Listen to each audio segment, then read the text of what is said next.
আসসালামু আলাইকুম। ঈদের পরে দাওয়াত খেতে যাচ্ছি আন্টিদের বাসায়। তো আন্টি তো অনেক কিছুর আয়োজন করেছে। ইলিশ মাছ, চিংড়ি মাছ, এরপরে কাবাব, পায়েস, রোস্ট, পোলাও সব কিছুই। তো আমি ঈদের আরেকটা ড্রেস পরে যাচ্ছি। প্রত্যেকটা ঈদেই দেখা যায় যে আমার বেশ কয়েকটা ড্রেস হয় ঈদে। তো দেখা যায় ঈদের পরে যে দাওয়াতগুলো তো থাকে ওইগুলোতে আমি ওই ড্রেসগুলোই বেশিরভাগ পরে যাই। তো এবার ইতালিতে এত গরম, মানে কোরবানি ঈদে বলার মতো না। আমি না ভারী ড্রেস পরার সাহসই পাই নাই।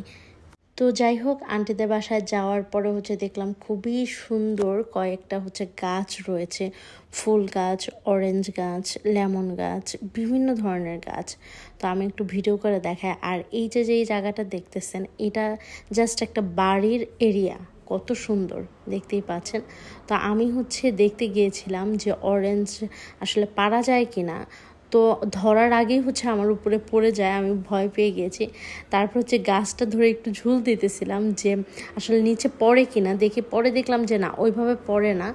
আর তারপরে ভাবলাম যে তাহলে যেটা নিচে আছে ওইটা একটা ছিঁড়ে দেখি যে ভালো আছে কিনা। বাট ছেঁড়ার পরে দেখি ওটার মধ্যে পোকা হয়ে গিয়েছে। বাট এইগুলো দেখতে কিন্তু অনেক বেশি ভালো লাগে। মানে যেহেতু বাংলাদেশে খুবই কম কমলা, মালটা কিংবা অ্যাপেল গাছ থাকে, বাট ইউরোপের সব জায়গায় এই ধরনের গাছগুলো অনেক থাকে, বিশেষ করে লেবু গাছ।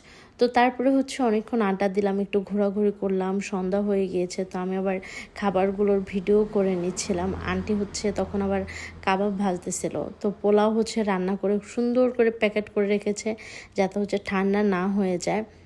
আসলে বাংলাদেশে ঈদের মজাই আলাদা, সবাই কাছে থাকে, অনেক বেশি দাওয়াতে যাওয়া হয়। তারপরেও আলহামদুলিল্লাহ, ইতালিতে যেহেতু আমরা অনেক বছর যাবৎ থাকি, অনেক রিলেটিভ এবং অনেক পরিচিত আত্মীয় স্বজন আছে। দেখা যায় ঈদের পরে কোথাও না কোথাও যাওয়া হয় সবাই মিলে। তো নুসরাতকে আমি আবার মেহেদি দিয়ে দিচ্ছিলাম, কারণ আমরা যখন একই জায়গায় থাকতাম আগে, তখন দেখা যাচ্ছে ওকে অনেক বেশিরভাগ টাইমে আমি মেহেদি দিয়ে দিতাম, সাজাই দিতাম। তো ওই জিনিসটাও অনেক মিস করতেছিল। তারপরে মুনতাহাকে নিয়ে একটু ভিডিও করলাম। মুনতাহাকে আমার ভিডিওতে অনেক ছোটোবেলা আপনারা দেখেছেন, বাংলাদেশে যাওয়ার আগে। তো আমি তো বাংলাদেশে গিয়েছি প্রায় 1 বছর প্লাস হয়ে গিয়েছে।